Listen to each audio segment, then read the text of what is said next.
Good afternoon. Welcome to Signal Strength, Philanthropy and the Future of Public Media. My name is Doug London. I'm a managing director at CCS Fundraising and have the pleasure of working with several of our public media client partners. CCS is a fundraising solutions firm with nearly 80 years of nonprofit partnership, helping organizations achieve transformational change. And it is really an honor to support organizations across sectors, regions, sizes, and missions, but truly offering our sincere gratitude for all of you working in the public media space, working to strengthen communities, drive social change, and inspire generosity. The energy, commitment, creativity, tenacity that you bring to your work every day, but especially in the current climate, is admired and appreciated. And so, on behalf of the team at CCS, thank you very much. This webinar is being recorded. We'll move quickly through the presentation that I'll give here shortly and then turn it over for a panel discussion, but all recording and slides will be shared post-event. And we'd encourage everyone to please use the Zoom Q&A feature for questions that can be addressed during the panel.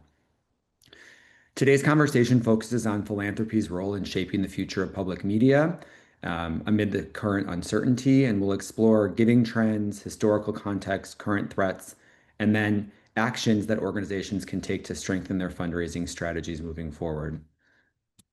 Next slide, please. I'm really excited to have the opportunity today to introduce our moderator, filmmaker and reporter Monica Villamizar, and our panelist Annie Madonia, Chief Advancement Officer from the Lenfest Institute of Journalism, and Katherine Lawson, Vice President of Philanthropy at Rocky Mountain Public Media. Let's start by looking a bit at through a wider lens of where public media sits within the broader arts, culture, and humanities sector, looking at fundraising trends, among museums, theaters, libraries, and more.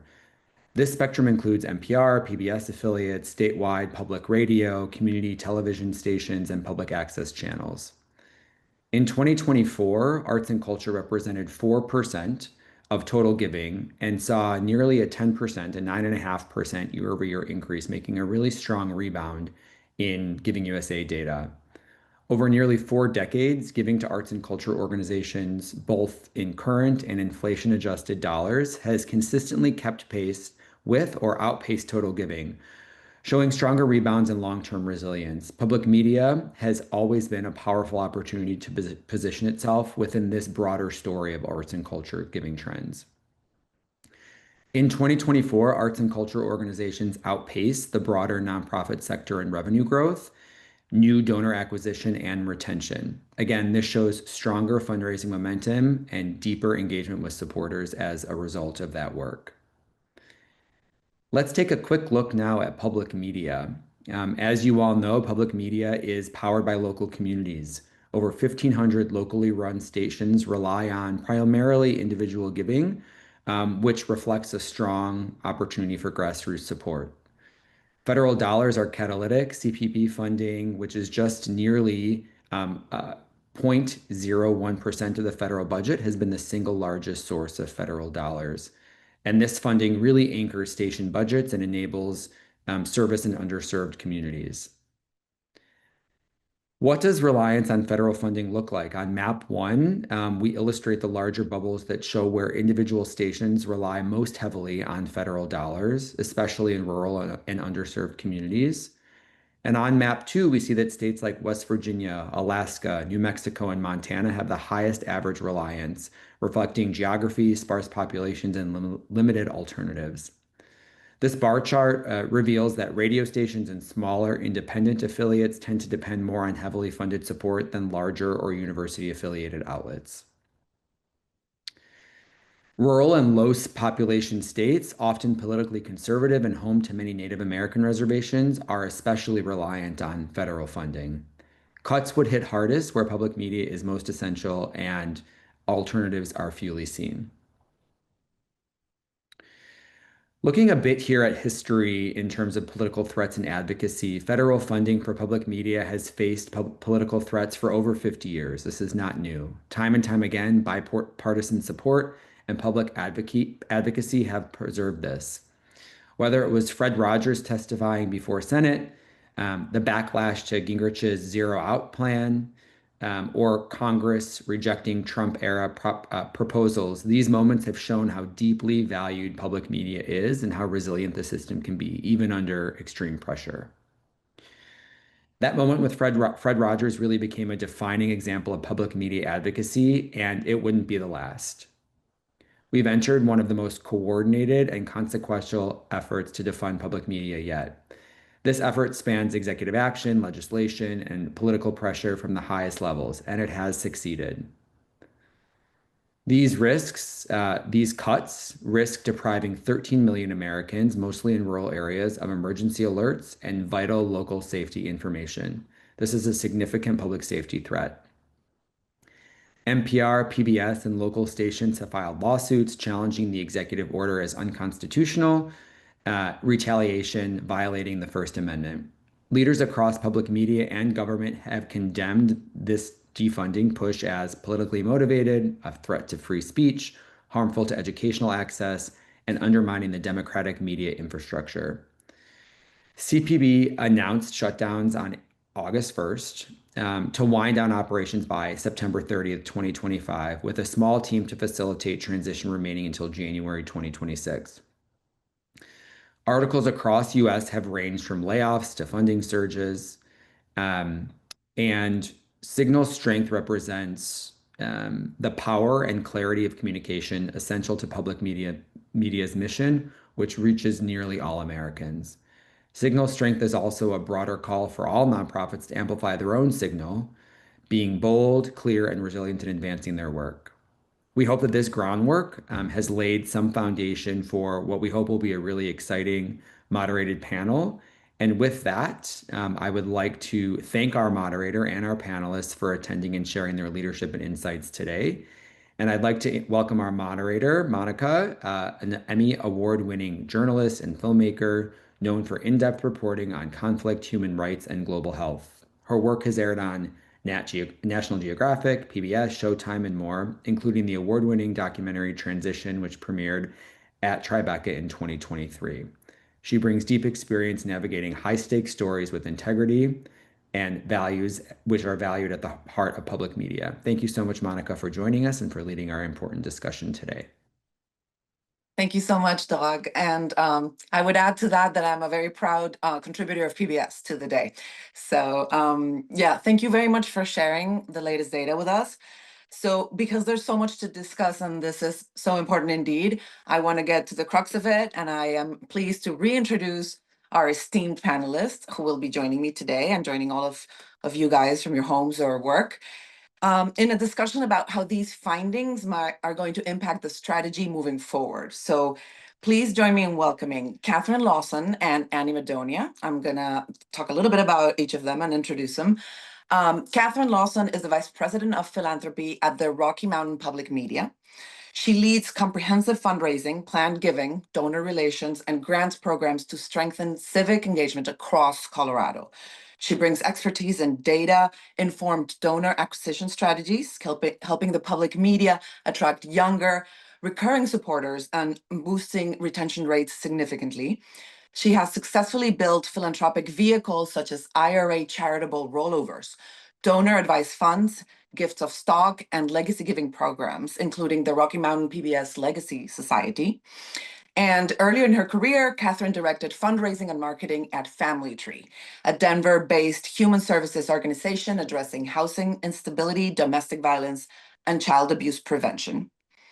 So welcome, Katherine. And Annie Madonia, she is the Chief Advancement Officer at Lenfest Institute for Journalism. Annie oversees all aspects of fundraising, communications, board development, and special projects.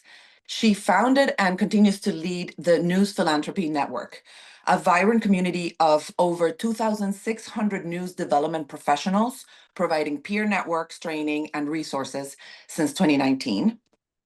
She has extensive experience in cultural and civic fundraiser, and Annie previously held senior roles at United Way, the Philadelphia Orchestra, the Cleveland Orchestra, Carnegie Hall, and the Lincoln Center. And she champions innovative mid-level giving programs such as the Lenfest Council for Journalism and Democracy, which grew from 47 members in 2018 to raising 1.2 million by 2024. So yes, we're very proud and happy to have them. We are going to structure this panel in three large themes. The first one is framing the landscape and the strategies for success. So as we all know, following the news and what's going on in these tumultuous times with the recent federal funding cuts and also economic uncertainty weighing on donors and organizations alike, my question is, how are you both thinking about the public media and local journalism landscape today? And how are you shaping your strategies to adjust to these changes? Katherine or Annie, whoever wants to start off. I'll kick it off. So for me and for Rocky Mountain Public Media, what we're really talking about is that this is more than a loss of federal funding. This is really about public trust. It's about community engagement and really recognizing the value of local journalism in sustaining our democracy. So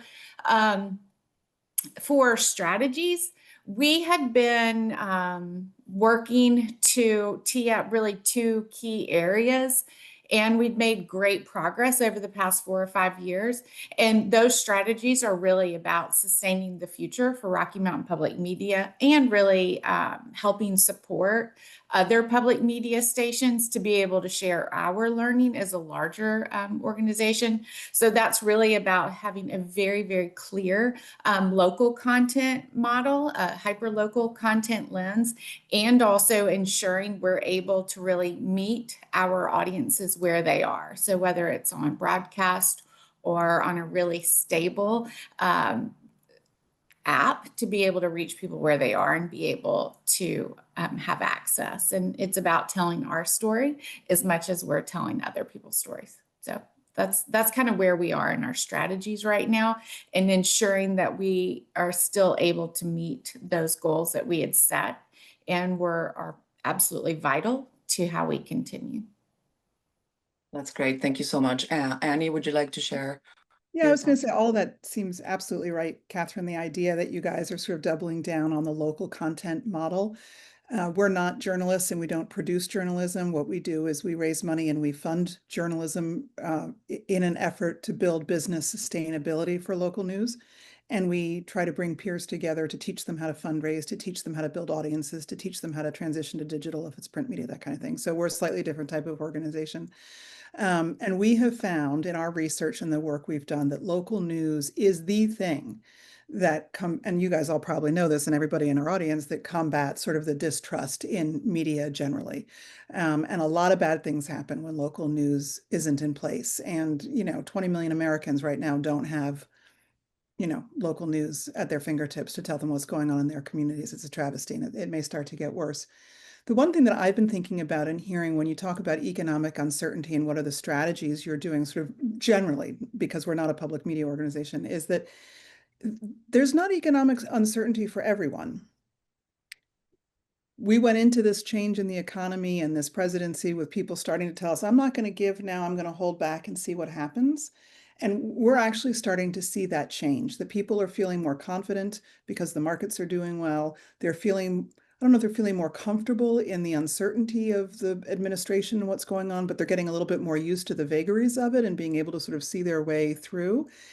And I think that for us anyway, and I think for all of us, the idea that you never let a crisis go to waste. Don't worry about somebody else's economic uncertainty until they tell you that they can't give.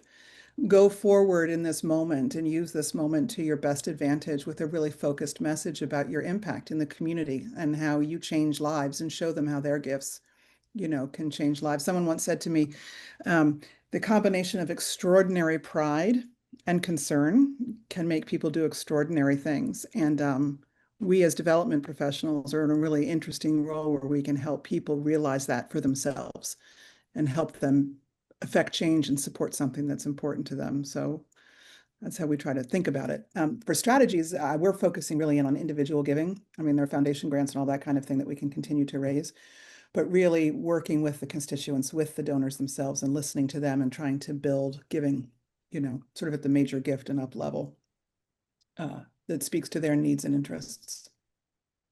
And Katherine, to follow up on that, the data that was presented by Doug describes a need to shift from transactional to transformational giving. I wanted to ask you, how are you cultivating mid-level, major, and legacy donors at the moment? I have to say that in working in philanthropy and major gifts, we're always about leaving transactional behind and making sure we're really focusing on the transformation of giving. And so, as always, I think the biggest focus is listen and learn. And when you listen and learn what somebody's passion is, then you're able to help connect their passion, their care and concern to what they want to invest in. And so there's no more important time to listen and learn. And I think sometimes we think about sharing impact at the end of their investment, but we need to be sharing the impact at every moment. If you do this, this is what you make happen, and you're a part of something that is much bigger than yourself. And public media is the public good, and how we're able to show that and highlight it and on an ongoing basis, rather than thinking we have the opportunity to do it. So we are devoting so much time to really deep engagement with donors, because when they learn more, step in more, and really truly understand the breadth and depth of the role public media plays in our life, it's been such a core part of our life for so long that we have to be sure we're helping people connect to it and understand more than programming, more than what you see when you turn on maybe your local PBS station, or if you are in the car listening to the radio. We have to help people understand what goes on behind the scenes, and what the value is of telling those stories of underrepresented voices, and that it means so much more than we can maybe always put our finger on. And so to do that in a powerful and important way is, I can't think of a more important time than to be doing that right now. I would go back to your original question, Monica, a little bit, and I would actually change the premise of going from transactional to transformational, because not every gift is transformational, and lots of us are raising money at the base of the pyramid. And I think that what we need to think about, in addition to transformational gifts, is transitioning from transactional to relational. And you can do that at every level of the giving pyramid, depending on how you connect with people. And I had a really interesting part of it is about building community, right? It's about understanding the impact, all those amazing things you said, Katherine, and it's about building community. And sometimes that's harder to do when it's a $10 a month donor, sustaining donor who just gives over the transom, and it feels transactional, and they get a tote bag or whatever, and you sort of keep them going because But I was in the car the other day, and I was listening to my NPR station, and I think this was a national NPR ad. I don't think it was local. There was a major donor who's on the board of NPR, who happens to be from Philadelphia, who spoke in her own voice so articulately about the role of local news and journalism and public media in democracy and in information. And it moved me in a way to hear her speak about why she's giving. And so in some ways you can take that very sort of broad-based marketing transaction. Maybe lots of you are doing it already, and that was just my first entrance to it. I don't know, and make people feel like they're part of a community of people in their community who are doing this with them, even if it's a lower level gift. And I don't know if you're doing this, Katherine, we're spending a lot of time at the entry level gifts wealth screening for the needle in the haystack, to really efficiently find those 20, 50, 100, however many people that are who are already giving, who have the capacity to do more. So you can really zero in where you might have the biggest bang for your buck, as they say. Yeah, absolutely. I was going to add to what you were just saying, Annie. Right now we spend a lot of time on portfolio prioritization. So who wants to be in relationship? Because I would agree there's a nuance between transactional to transformational, But what we really acknowledge is every dollar matters. Every Yep. dollar makes a difference. And so how we can allow people to see that. But in major gifts, how we are prioritizing our time. And there are some people who want to make higher level investments, but they don't want to be in relationship. And so we need to spend time with people that want to be in relationship and having and experiencing what it really means to have even a higher level of engagement in the work. So yeah, I absolutely agree, Annie. And yes, wealth screening is a very, very helpful tool. And Annie, back to your example, I mean, I'm just curious to know what this donor woman said. What was her core motivation, personally? If there's something, that stuck with you about, her reasons. Yeah, just I was curious to talk more about that if you She could. talked about the role of the First Amendment in this country and the role of a free press in a healthy democracy, and that journalism in a healthy democracy, in democracy lowercase d, and not everybody likes that word and not everybody believes it. I know it has connotations to it for some folks, but her use of it and the idea that the two are inextricably linked together, and that without media, without public radio, we won't have access to know what's going on, and the democracy will fall because of that. And it just was I wish I had taped it, because I wish I had her exact words, because it was so moving. At least for me, it was very moving. It's She definitely made me moving feel for like me I as was a part of journalist. a community. Like we were, like, even though it was over the Right. radio, all of a sudden I wasn't hearing from a staff member or a broadcaster. I was hearing from a donor, and we sort of were speaking the same language in a way. And it was really moving to me. It made it feel very personal. Right. Thank you so much for sharing that. And let's talk a little bit about the Lenfest Institute grant making and training. I had a question here. What are the most effective models you've seen for helping stations build fundraising capacity, whether bootstrapped or with limited staff, so they can actually sustain through this period of fiscal disruption? Mhm. Well, Katherine can probably answer this better than me, because you guys have built such a great program there and quoted in the New York Times and everything else for the great work you're doing. You know, we tell people when they're starting a program to not let perfect be the enemy of good. Not everything needs to be perfect. You just need to do it. And you will make mistakes along the way, and you will mess up, and then you will fix it, and you will move on. And to focus, because if you're bootstrapped and you don't have capacity, you have to focus your attentions where you will get the best return for your time.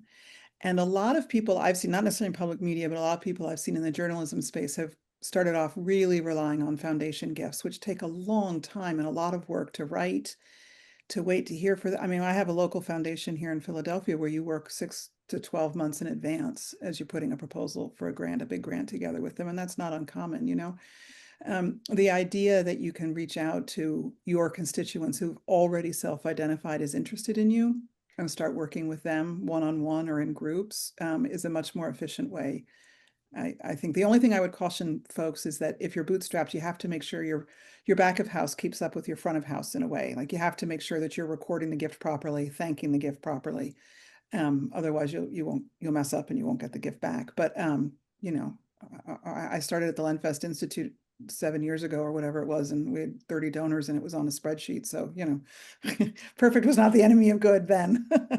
So focus, focus, focus. Right. And Katherine, can you also answer the same question as well? We'd be really interested to know what are the most effective models you've seen for helping stations build this fundraising capacity?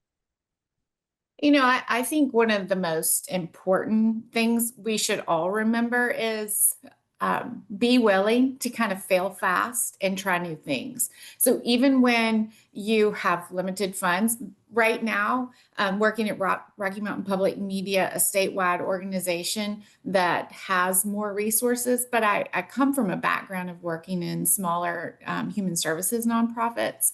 And no matter where you are, more is always going to seemingly be more helpful, but we do have so many tools, and it's not rocket science. It's doing the things we know. It's stepping into relationship. It's writing notes that end up in the mail rather than relying on email when everyone's getting bombarded by so many messages. So how can we show up in a way that's authentic and that, we have the time to sit and make 50 phone calls rather than trying to find something new and shiny? Step in and do what you already know and what you're already quite confident in. So that's my biggest piece of advice is you don't have to have all the bells and whistles.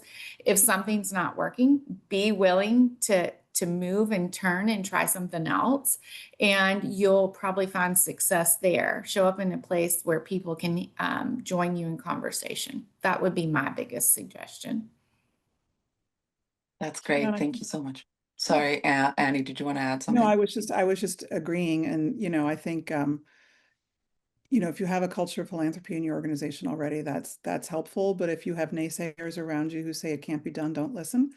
Talk to the donors, listen to the donors, listen to what they're telling you in conversation, and be willing to adapt and learn from that, and shift and morph when you can.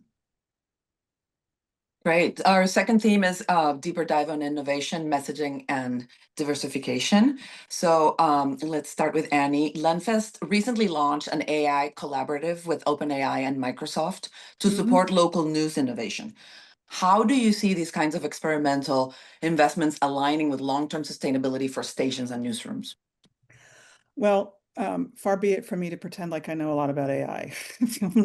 But if we don't have practitioners like the Lenfest Institute and other funders like AI and Microsoft willing to put some time and energy into examining the role of AI in our news organizations or in our public, now we're going to be a mess in 2030. When we started the Lenfest Institute, people were getting their digital news for free from news, what were printed newspapers. Nobody was charging for it, right? Now it's very common. That's a huge shift in revenue for organizations, a huge shift in the industry. We don't want to end up in 2030 like we were back when everybody was starting to go digital and not charging any money for it. We have to identify who the future audiences are. And as Katherine said in her earlier remarks, meet them where they are. And we don't know where they're going to be precisely, but if we don't start doing the R&D now and the experimentation now with AI and other tools, we will all be woefully, woefully behind when that time comes. We have to be nimble enough to be able to pivot. So the Institute is really hoping that with these grants, we've embedded fellows in, I think, 6 or 8 news organizations across the country to work with those news organizations on how AI can best be used in their particular organization. And it takes lots of different forms, I'm sure, but it's sort of building this runway and this time frame where experimentation can happen specific to that newsroom so that they can get ahead of the curve. As much as possible. And I encourage other funders and practitioner organizations like ours to start stepping into that space a lot, and a lot are, because we just have to, somebody has to pay time and attention to this. Each individual organization can't. There's just no way anybody would have the time and capacity all by themselves to figure it out. And why should you have 50 organizations figuring it out on their own and doing different things and researching it and then sharing it with everybody else? Right. Katherine, I was also curious, speaking about AI, if you guys, what your personal take was on it, if you guys were experimenting with AI as well. Yeah, just curious about how you're tackling AI right now. That's a great question. And we're, of course, talking about it, thinking about it. I would say our focus right now in innovation has really been about how we ensure we're meeting people where they are and where they want to consume our content.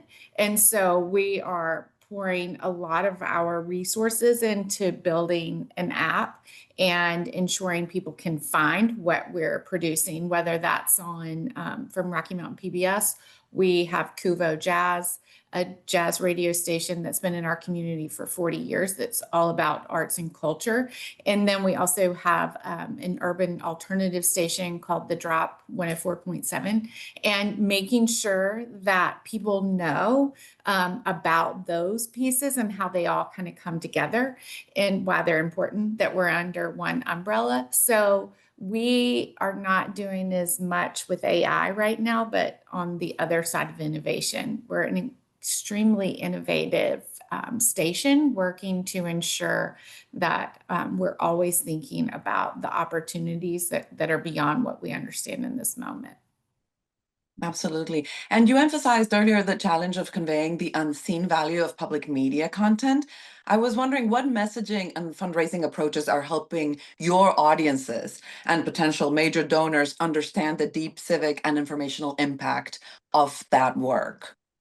Sure. So I think we do our best when we use testimonials and when we're able to really highlight and share what we're doing. So we love nothing more than when we're talking to people to either write down their quotes or say, "We please, call back and let us record you talking about how much whatever it is meant to you," whether it's the, World Creates station we have and provide throughout Colorado, or right now Bradley Cooper has a documentary on caregiving. It was his time he spent with his father. So we have this programming, and we will show, that this documentary on our station, PBS station, Rocky Mountain PBS.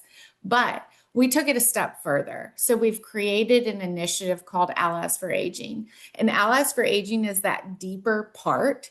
And this is what we're inviting people into. So we've shown this program about what it really means to be a caregiver.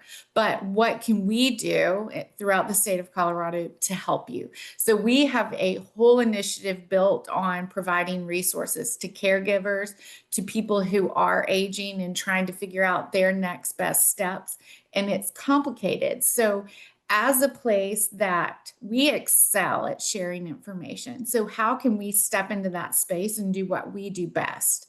And what we do best is be able to provide a source for people to come to and have information, collaborate with others. We have so many partner organizations that are stepping into this space with us and giving lots of really important content that might take someone, hours upon hours to find all these different pieces, but we have it in a one-stop shop that's really well organized. So we're able to really be a resource to our community. And that's what we're doing right now around caregiving. We also have a really valuable platform called Work, Learn, Earn that's helping people find career opportunities that really set them up for a strong future. So to be able to show up in our community and be more than the content you see. The content is so valuable, whether it's about nature, really about lifelong learning. There's so much value there, but there's a step below. And also to be sure to highlight what we're able to do in our community. We have a news desert in the Eastern Plains of Colorado. So we wanted to show up how we can to be able to help with that news desert. So we actually have a brand new journalist in that area. We have a new journalist in Colorado Springs. So how we can help impact our community and elevate and tell stories. So when you can show the value and bring that through testimonials and show people what we're doing, it becomes something so much more than what we imagine at a very surface level. So to be able to do that and invite people into those experiences, and then it starts to be like these lights, and it just starts to, you see people kind of, oh yeah, now I get it. And it starts to just develop to that more and more. So to really be a part of that is an important piece of who we are in the community, and show it rather than tell it. It's interesting because, partnerships are so central in so many ways to all of our media organizations. And we have a project in Philadelphia that we are sort of the backbone for, I guess, and we raise money for and fund organizations to do. It's called Every Voice, Every Vote. And it started in front of the last Philadelphia mayoral campaign because there was a low voter turnout and limited coverage, and candidates weren't showing up for debates and, different things. Anyway, so working with a partner and one of our funders who really wanted to do this, we built out this program that brought together something like 30 media organizations in Philadelphia who, media organizations are all fighting for the audience. They're all competitive. And like 35 community organizations, trusted messengers, churches, community organizations, and brought them together in one sort of ecosystem approach to Philadelphia reporting about the mayoral campaign. And it became very issues focused rather than horse race focused. And it changed the tenor of the reporting, and it changed the quantity of opportunities to meet candidates in the community. It changed the community engagement level in the mayoral race. And the mayor was sort of the underdog. She didn't have the money of the big moneyed candidates and didn't have the visibility and all of that. And she said that this collaborative journalism ecosystem-wide project that took her into neighborhoods she never, and on media sites and community sites she never would have been able to go into, changed her trajectory. And that was, she says, it played a really important part in her becoming mayor. So it was just a really interesting experiment in going from individual news organizations all trying to cover something. It's like Spotlight PA, which we launched and now is off on its own, a similar kind of statewide ecosystem collaborative concept. How much more you can do with partnership, and how much more you can do when you bring community and people into those partnerships, both as a funder, but also as a beneficiary and recipient of information and a contributor of information too. So it's become sort of this circle. Absolutely. And to go back, Katherine, to the documentary, because obviously as a documentarian, that interests me on a personal level. What reception did it get, first of all? And I would like to know advice, to making sure that a documentary has the outreach intended, because I feel like there's so much content out there nowadays that if you don't help this content, get the word out, it just doesn't do as well, and it doesn't get as many eyeballs as maybe the director or the producer was hoping for. So this particular documentary really speaks to so many people because they're in this space, and being a caregiver is hard. And so how we could partner with a local organization who's focused on supporting people in aging and supporting caregivers. So really that we were able to bring together, we play a key role in helping people and organizations connect. And so we stepped in and did what we do best. And then we invited other organizations in to do the same. And it's gone really well. We've had multiple screenings of the documentary because they went so well. And, we thought we would have 1 or 2 across the state. And now I think we're at 3 or 4 to be able to bring people together, connect to resources, to connect to community partners, and allow people to come together in community. So it allows you to see that you're not alone in this challenge, and you can connect with people that are maybe your neighbors. You can connect with people, in a virtual environment across the state. And it allows people to really come together and connect more fully and get information so easily. So for us, it was about finding the right partner, finding a documentary that's been well received, and then being able to do what we do best and bring people together. And for people in listening to us and the audience who want to keep up with screenings maybe in their community or their town, how would they, how can they keep informed about it, for instance? So what we do is we have great programmers, Brad and Linda on our team. They're letting us know what's coming and what's available. We also did the same thing on Film on Menopause. We had hundreds and hundreds and hundreds of women want to come and be a part of the conversation. So, Amen.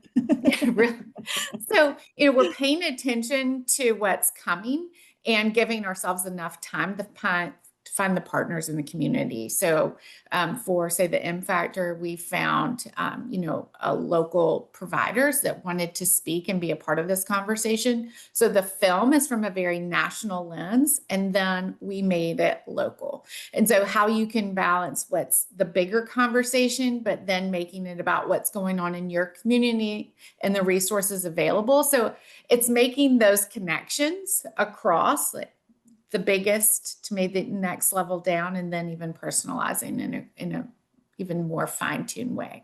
That's what has helped us find success in making these connections. So I hope that helps. That's very helpful. I have 2 questions from the audience. I'm going to read them out loud for if whomever wants to jump in and answer. There's a question from David. Perhaps the team will talk about the difference in raising of philanthropic dollars for radio as opposed to, PBS, which is TV. And also, do they believe donors around the US are ready to step up and make the difference in the loss of federal dollars? That's a good question. I have to leave the PBS radio TV question to Katherine because I haven't got a clue.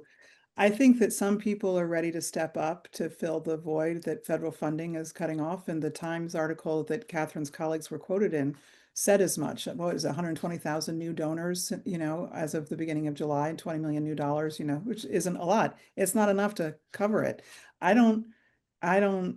I personally don't see donors stepping up and filling the void completely. No, I don't.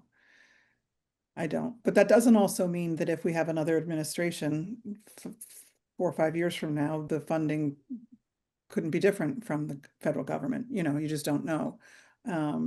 But I think that I don't think people will step up and write $100 million check just because they're rich and they have it and we need it. Right. I will say for sure that people are stepping up. I have conversations day in and day out with people who are deeply concerned and want to be a part of supporting an institution and organizations that they care deeply about and that have been a part of their lives. And they tell stories about how as a child, it was core to who they are, and then growing up and say PBS programming. Or for us, Kuvo Jazz has been around for 40 years and is all about connecting culture and sharing jazz, a beloved programming, and people want to be a part of it, and people are showing up. The challenge is every dollar makes a difference, and we're losing money that we cannot make up overnight. And Right. So how we prepare for the future and how we look into the future and ensure that we're able to continue in strength, that's the conversation we have been having for a year or so now and preparing for, because as Doug said at the very beginning, this is not the first time that public or federal funding has been under threat. It's just the first time that it actually happened.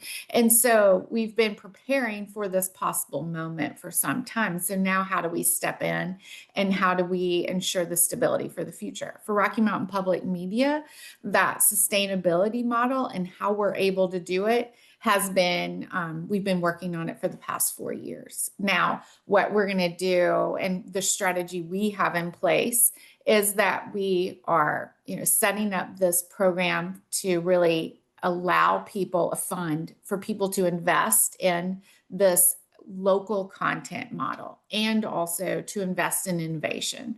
These two pieces are all about the future. They're not going to happen right this moment. They'll happen steadily moving forward, but we have to be looking into the future and how we can sustain it. So we're inviting people in to make sure we do not lose the momentum.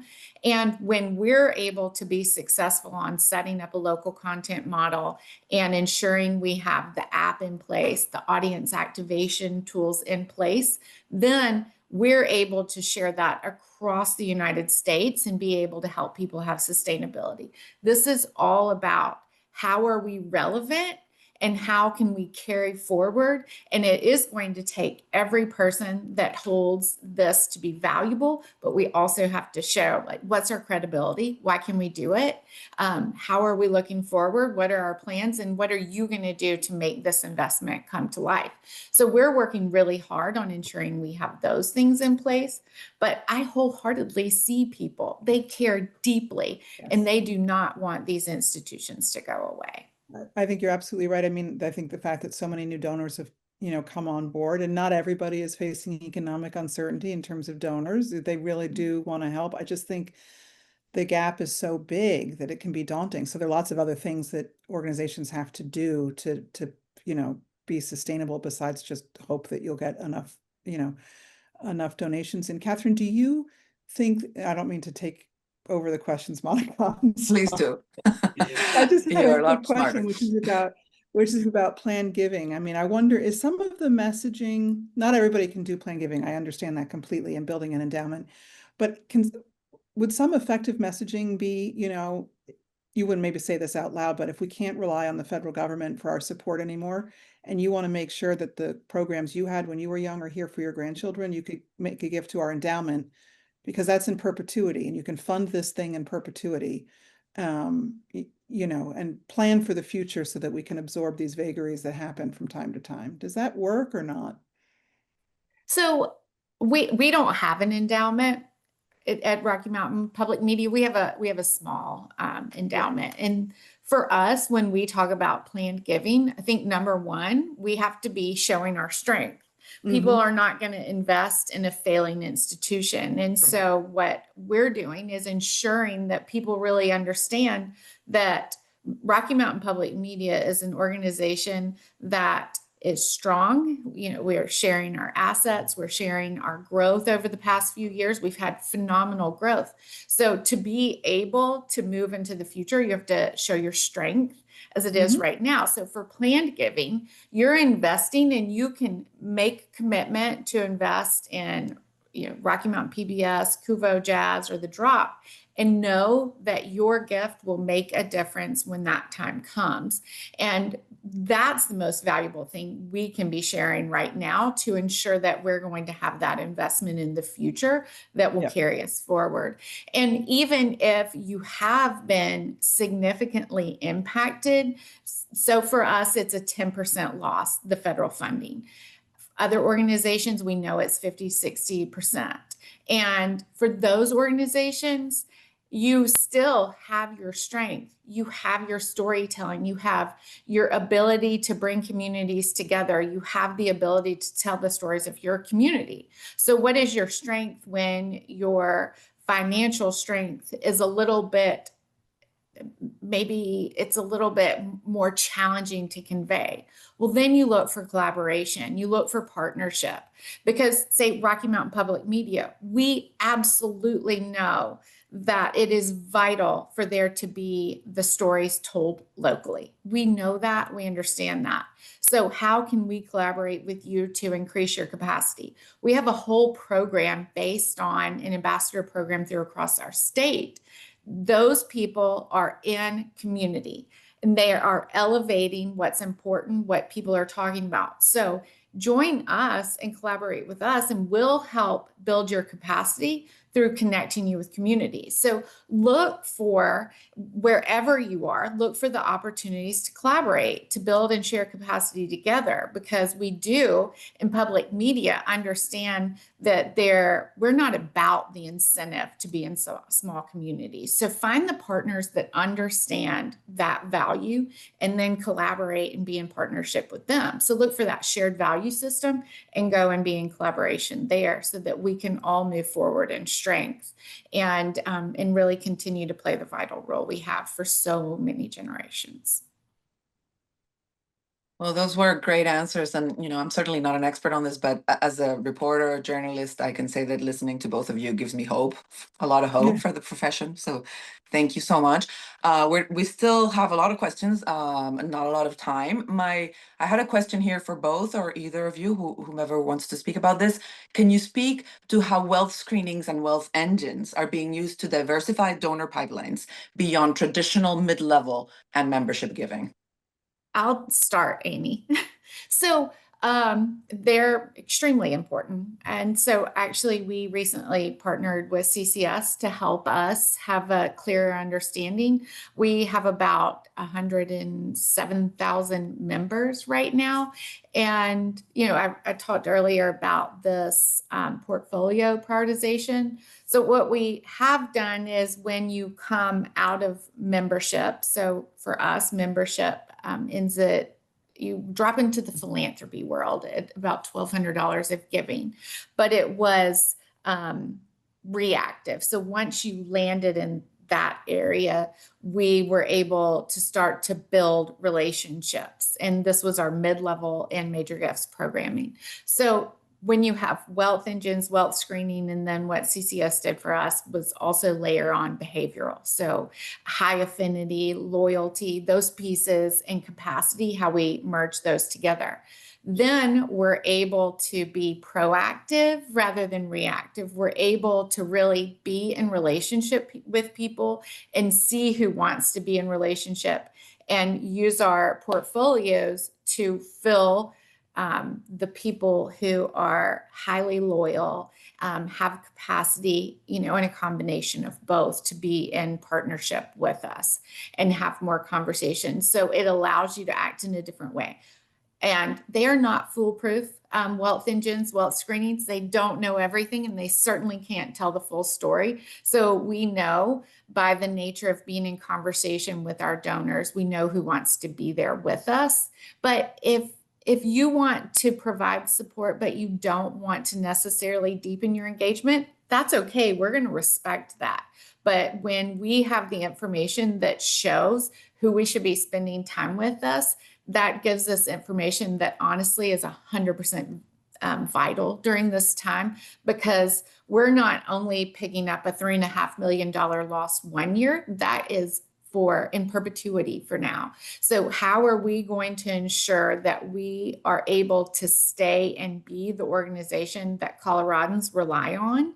And we do it by giving ourselves the information we need to carry that forward. So, it's really important and really helpful, because just a little bit of TLC and that opportunity to talk to someone can be really powerful in the giving area. I totally agree. We do wealth engines and screenings all the time, not all the time, a couple times a year. And we do it at donors who give $10 a month. I mean, it doesn't matter what level they're giving at. And we are always surprised by the research that we find, the information that we find about people's capacity and interest and giving elsewhere. And again, as you say, Katherine, it's not a perfect science. I mean, it's not always right. I'm like, no. I know that person's worth more. I know that person's worth less, or I know they like to get, all that kind of stuff. But at least it gives you a framework, because as I said earlier on, it's so important when the challenges are so large to be able to focus for the highest ROI. And if you want to find new donors who can give you more than they're giving now, that's the way to do it. And we have a program, and I don't know if this works for public media or not, but we have a program called these Lenfest Council Roundtables. And we invite people to come in, donors, for virtual roundtables with journalists talking about the sort of behind the scenes of stories that ran, or investigations that ran, or planning for the future, or the technology that they're building for their news organizations. And we invite donors to come to that. It's virtual. It doesn't cost any money. And we invite a lot of these wealth screened prospects to come to them too, because if they start showing up and they start getting into the tent, under the tent a little bit closer, then you have more and more opportunities to engage, rather than the one-on-one blocking and tackling that can happen by picking up the phone and calling. I mean, you can just sort of do more personalized contact more quickly. And so we found those really, really helpful to help people get a sense of community, even when they haven't started giving at that level yet, and they can see what that's like and who's involved, and get a behind the scenes look of what it is they're actually supporting. That's a great idea. Please invite me next time. Yeah. I'd like to be part of that. And our last subject was impact on long-term vision. I have a question for Katherine. What lessons from Rocky Mountain Public Media can smaller or rural stations use to strengthen their resilience during these times? I think it's what I was talking about earlier. It's all about collaboration. We're a larger organization, statewide organization, and partnership and collaboration is one of the most important things we do. And that we recognize we don't want to do it alone. We don't want to be the only voice in a rural area. So we hold all voices as valuable and important. And so to really look to see, who could be your partners in those spaces. And so I would invite everyone in to start exploring who you could be in partnership with. And we do it, and we do it in lots of different ways and throughout our communities. And so I would invite others in to really consider what partnership and collaboration opportunities there are. And that's probably the most valuable thing I could encourage any station to do. And we are we're the state of Colorado, so we have a high percentage of rural areas that we are covering and that we're a part of those communities. But be in partnership. That's great. And a question for Annie was, how does high quality local content and quality journalism help secure philanthropic investment? Oh my gosh, it makes all the difference in the world. Nobody wants to fund a business model.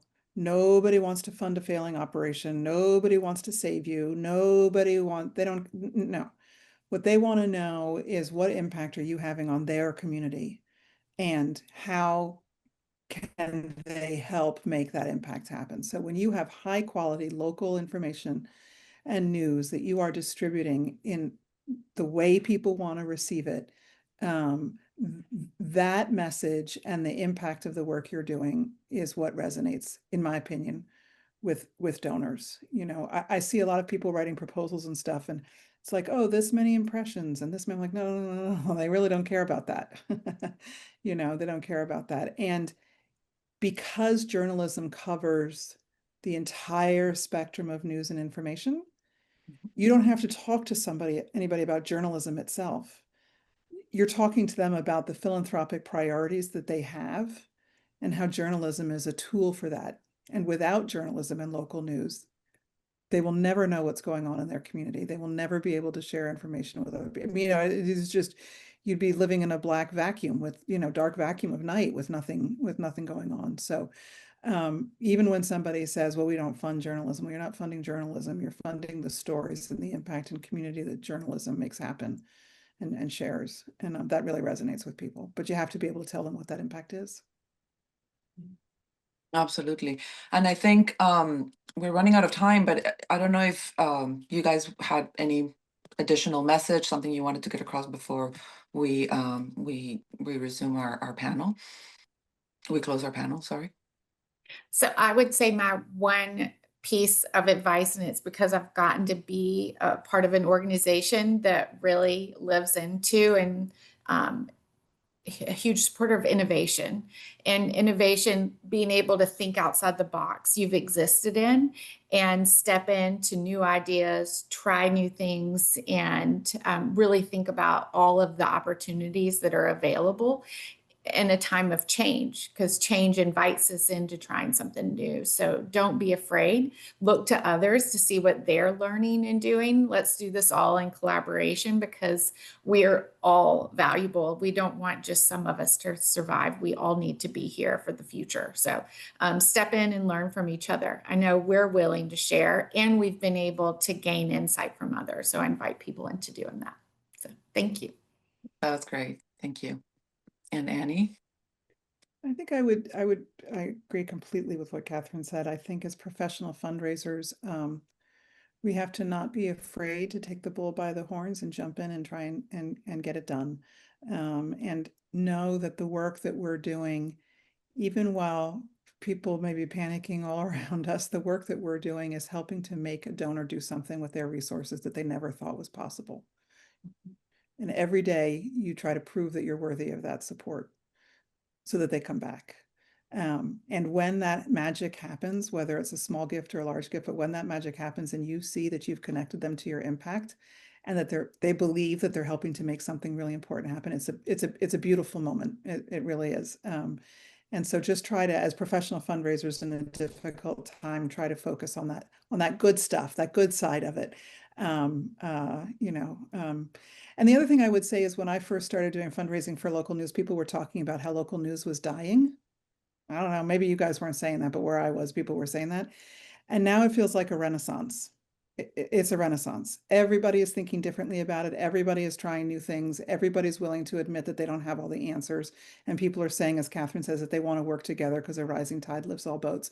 And that's like a sea change, I think, at least where I sit from, maybe not for public media, but at least where I sit. And we should take advantage of that and just always remind ourselves of the positives of all of that. Thank you guys so much for such an interesting conversation. I certainly learned so much. I'm sure everybody did. And thanks for everyone who joined as well. And handing over to Doug, I think. Thank you, Monica, Annie, Katherine. Thank you so much for your candor and vulnerability and wise words. This is truly a time that we've approached but not really lived through before. And so we're grateful just for your discussion.